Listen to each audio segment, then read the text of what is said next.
2月18日，路靠自己走，我們別無出路，只有拿起放在我們面前的這套簡單的精神工具，是走者護戒協會第20頁。勇敢地、徹底地、謙卑地、直接地、唯一地面對這些副詞，我感到深深的沮喪。正是這種沮喪使我覺得有義務、有必要去嘗試一下12個步驟。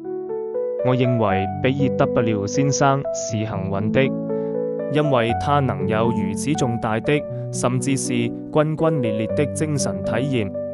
隨住時間流轉，我逐漸發現我的路要靠自己走。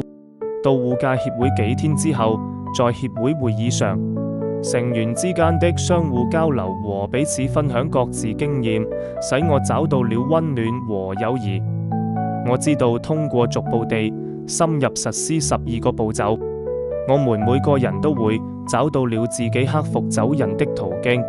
我要盡力地按照康復計劃中建議的原則去生活。